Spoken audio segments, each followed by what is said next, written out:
Yeah, I see it. Yep. Okay.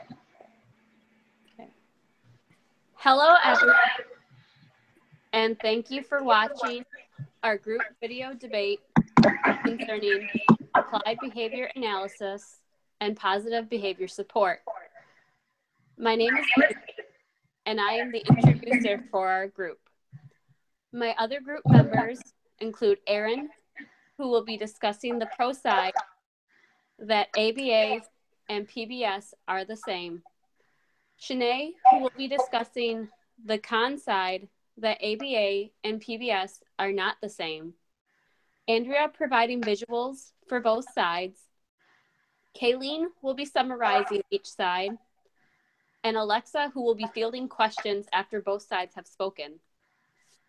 Applied behavior analysis is the process of systematically applying interventions based upon the principles of learning theory to improve socially significant behaviors to a meaningful degree, and to demonstrate that the interventions employed are responsible for the improvement in behavior.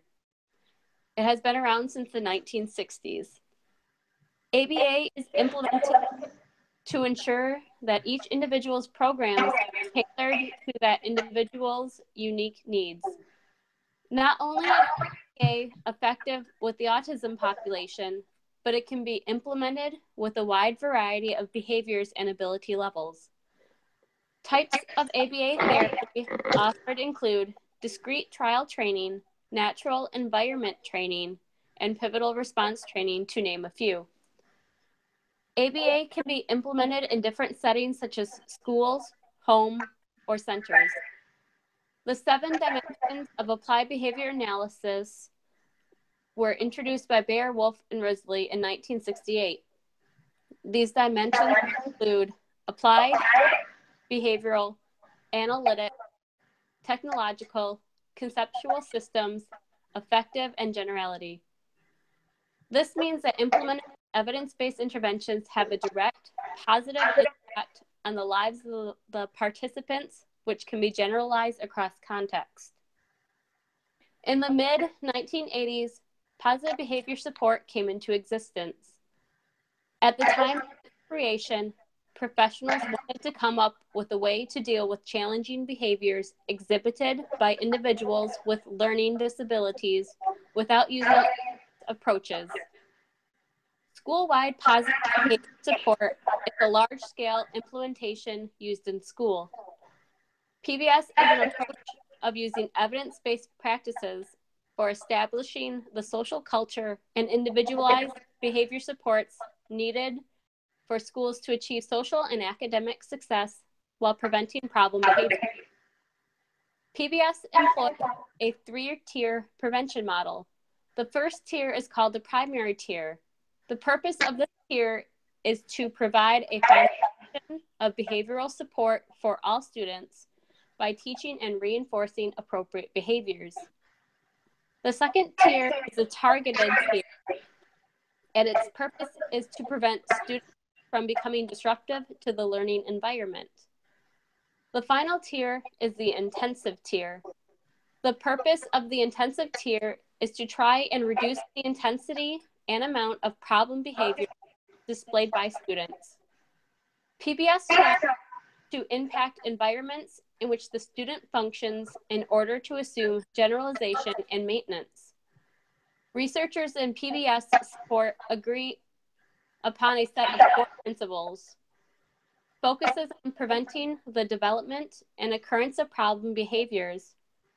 Teach appropriate social behaviors. Acknowledge appropriate behaviors. Collect ongoing data about student behavior and use it to guide behavior decisions. And follow a curriculum of intensive individual interventions. Recently, a controversy developed among behavior analysts as to the relationship between PBS and ABA. One side argues that PBS is an application of ABA and there is no difference between the two, saying that the primary defining feature of PBS are based on procedures and approaches developed within applied behavior analysis.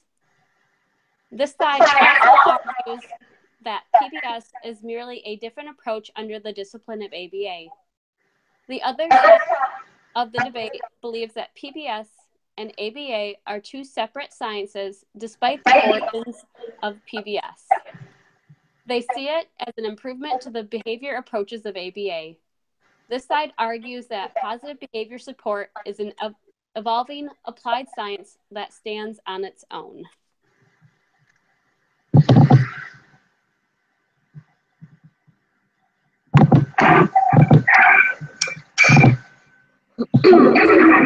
Applied behavior analysis and positive behavior support are based on the same principles.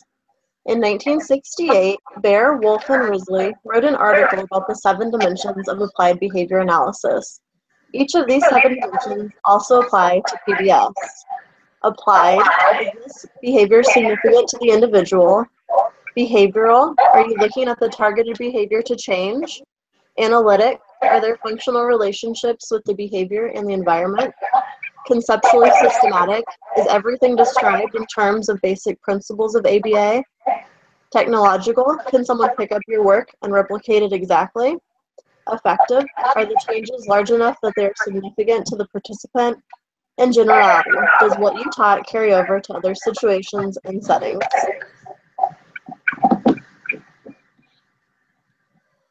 ABA and PBS are considered applied and behavioral. ABA and PBS both address concerns about socially significant behavior. In ABA, this socially significant behavior is addressed on an individual level, and in PBS, it is addressed school-wide. Applying behavior analysis to schools has the potential to affect entire communities, which is very socially significant. Behavior change principles such as positive and negative reinforcement are used in both ABA and PBS. For example, when schools use PBS, they often implement procedures such as differential reinforcement and token economies. As stated in a 2008 article by Dunlap, the conceptual foundation of ABA is Skinner's framework of instrumental learning. This framework also forms a significant part of the conceptual basis of PBS. Thus, principles of reinforcement, contingency management, stimulus control, shaping, cleaning, prompting, functional equivalence, generalization, and maintenance are fundamental to both PBS and ABA. Operational definitions are an important feature of ABA and PBS. Operational definitions help us to ensure that the data is accurate and the treatment is implemented with fidelity. In PBS, practitioners may want to operationally define behaviors such as appropriate hallway behavior. For example, it's important that all staff implementing the intervention understand that reinforcement is to be given only when the students are walking in the hallway with quiet mouths and hands behind their backs. Another similarity between ABA and PBS is that both support the notion of rearranging the environment to support student and client success. For example, a school utilizing PBS may think about ways to set the students up for success by arranging the cafeteria in such a way that students won't have to backtrack in line, or they could have staff readily available to assist in opening milk cartons in order to prevent problem behavior. ABA and PBS both emphasize the use of data in decision-making, which makes them analytic. In PBS, the team may look at the number of office referrals to determine whether or not the intervention was successful. Like behavior analysts, the PBS team will look for patterns in the behavior. Does the problem behavior occur more often in certain places or during certain times of day? In ABA, the success of the intervention is determined by looking at an individual client's data. Both ABA and PBS require a clear demonstration that the change in behavior is due to the intervention and not other variables. However, traditional single-subject designs are not often implemented at schools because of the ethics and difficulty involved with taking away the intervention. Therefore, AB designs are usually used to study the effects of a PBS intervention. This is an example of a graph that PBIS would use to see if their intervention is successful or if it's not. Mostly they use bar graphs. This is an example of an ABA graph where they went from baseline, then started the treatment, then they pulled the treatment and saw what the baseline looked like again, and then re-implemented the treatment.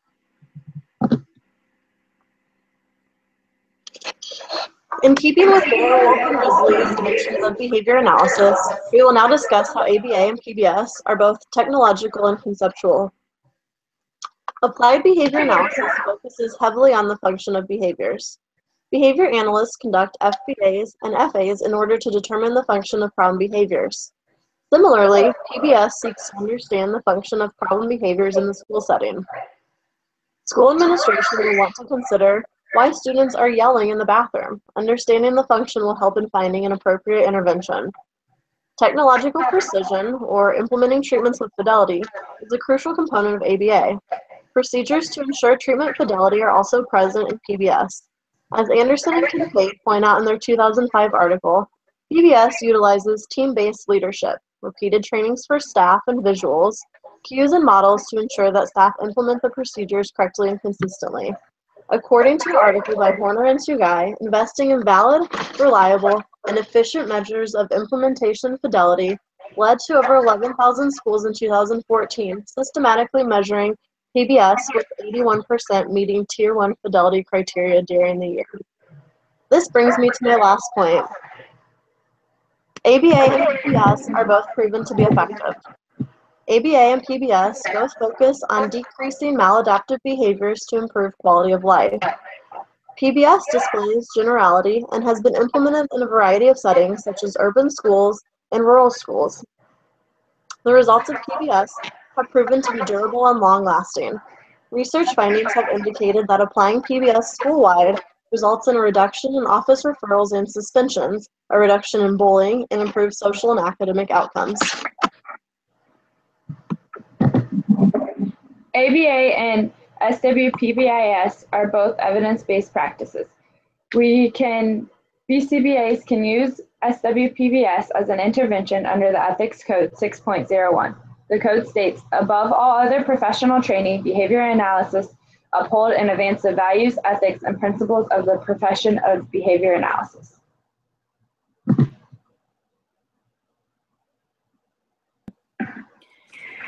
To summarize what Aaron said on the belief that applied behavior analysis and school-wide positive behavior support are based on the same principles, we will focus on several articles that outline the similarities between the two.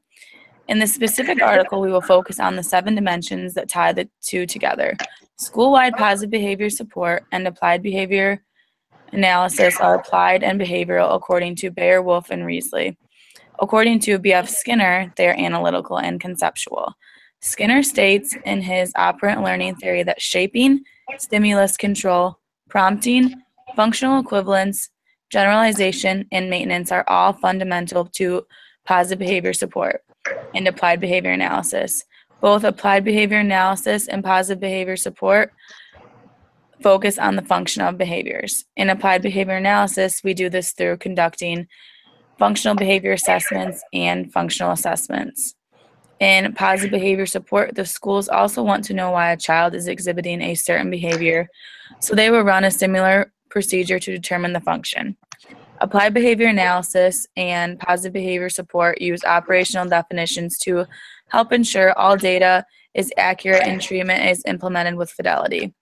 Both systems require a clear demonstration that the change in behavior is due to the intervention and not other variables. The effectiveness is apparent because 21,000 schools in the United States are implementing positive behavior support. Applied behavior analysis and positive behavior support both focus on decreasing maladaptive behaviors to improve the quality of life. Lastly, applied behavior analysis and positive behavior support are both proven to be successful and effective. They both focus on decreasing maladaptive behavior and improving the quality of life. Here's an example of a functional behavior assessment that someone using ABA would use. It gives a box to put the strengths and preferences of the client, background information and history, and then also the ABCs, the antecedent for the behavior, and the consequence of the behavior.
In positive behavior support, there were 3 areas of controversy discussed.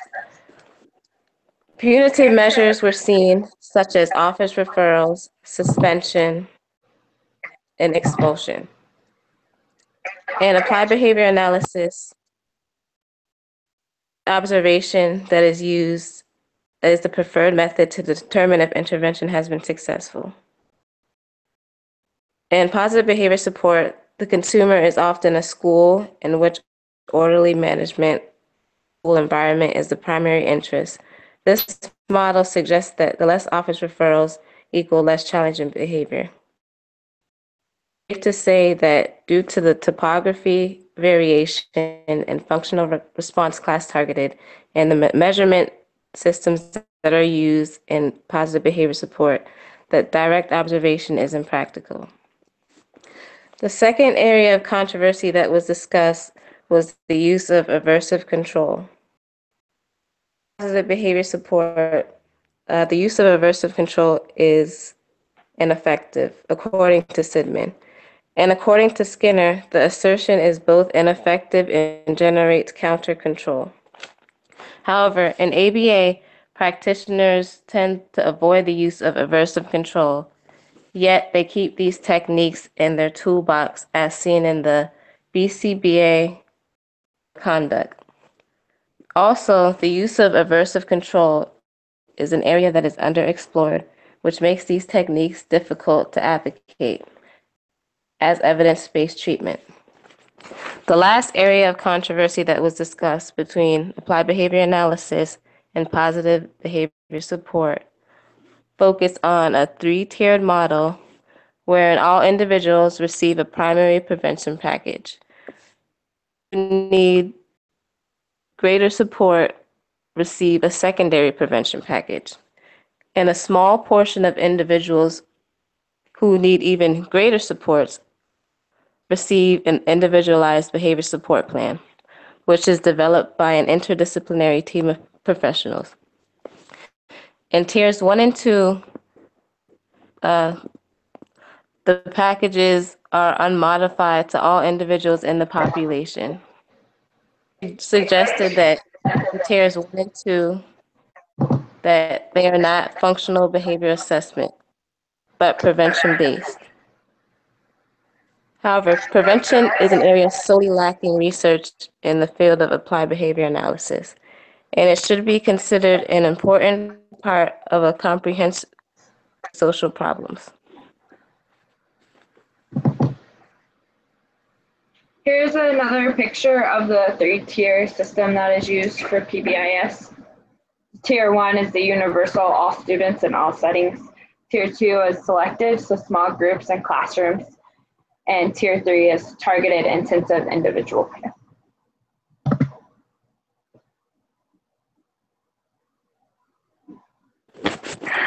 In regards to antecedent control seen in positive behavior support, it tends to be taken into consideration without looking at the consequences. And it also focuses on a broad changes within the environment and lack reasoning as to why changes are expected to produce targeted outcomes.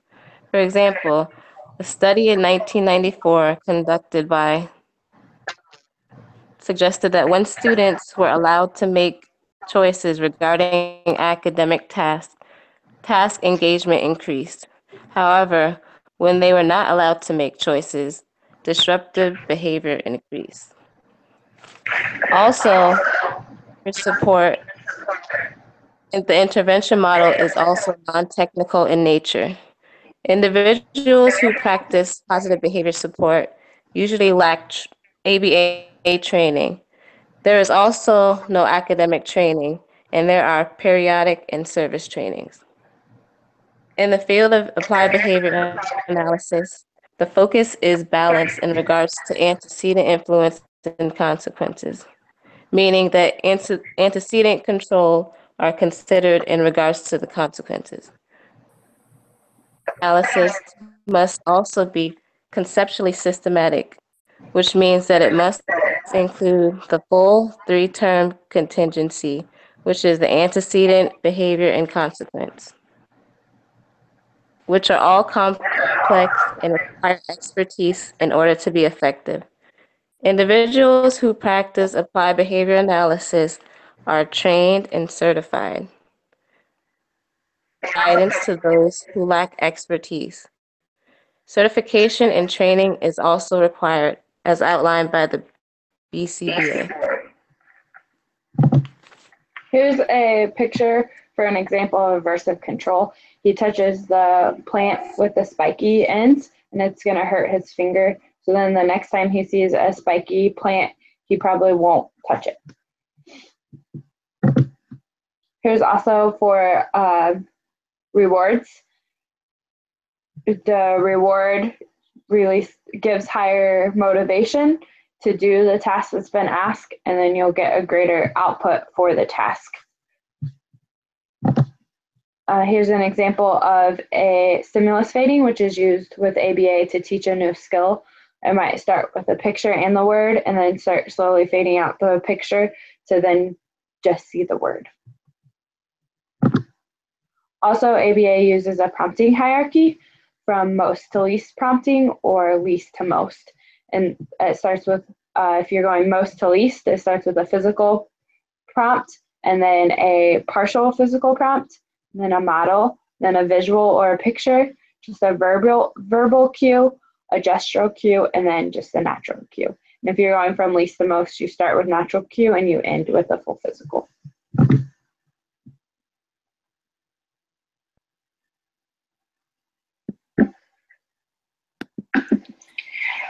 To summarize what Shanae stated about applied behavior analysis and school-wide positive behavior support are not based on the same concept, we will talk about the facts that applied behavior analysis criticize the punitive measures used in positive behavior support. In positive behavior support, the consumer is oftentimes a school or a school district where there has to be some sort of orderly management and a process to take place. When working in a school system, principles need to be based on an academic basis, and with applied behavior analysis, that is not always the case. Positive behavior support is prevention-based, and with that being said, prevention lacks research in applied behavior analysis and should be taken into account the social aspect of research. Then applied behavior analysis is based on a functional behavior assessment. These are the main controversies between the two. Positive behavior support focuses on broad changes in the environment and lacks a technical rationale for why changes produce targeted outcomes.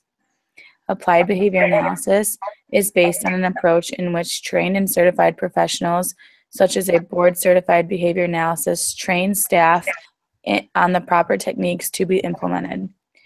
Basic competencies in applied behavior analysis and training are required, defined by the behavior analytic community, and are enumerated in the requirements of the Behavior Analyst Certification Board. Requirements state that applied behavior analysis exhibit a sophisticated approach to functional assessment and a firm grounding in operant conditioning principles and behavior change methods as they apply to complexities of daily life. Positive behavior support does not require all these techniques and critiques when implementing.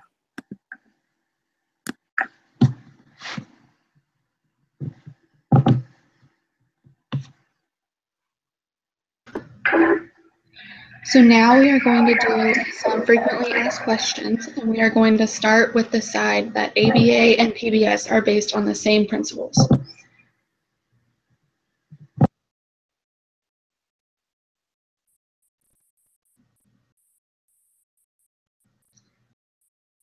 How many schools are implementing PBS?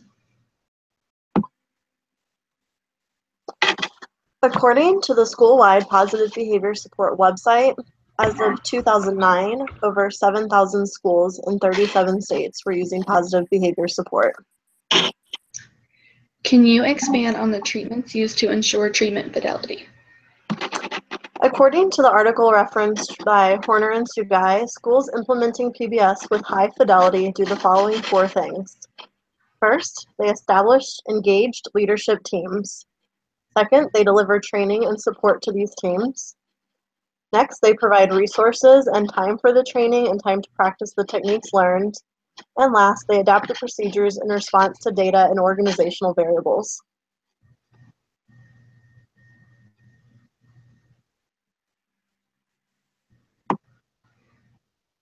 The next couple questions are for the side that ABA and PBS are not based on the same principles. Is there data showing that either PBS or ABA is more effective than the other? There are currently no conclusive studies showing that one approach is better than the next. The most effective approaches are intensive and implemented as early as possible. Is there data showing that one intervention is easier to implement than the other? And school-wide positive behavior support, due to the fact that it is non-technical in nature and that it is prevention-based, and according to tiers 1 and 2, which says that all treatments are unmodified and not functional behavior assessment, easiest to implement. Also, on the contrary, since ABA is complex in nature, actually systematic, this would be more complex to implement.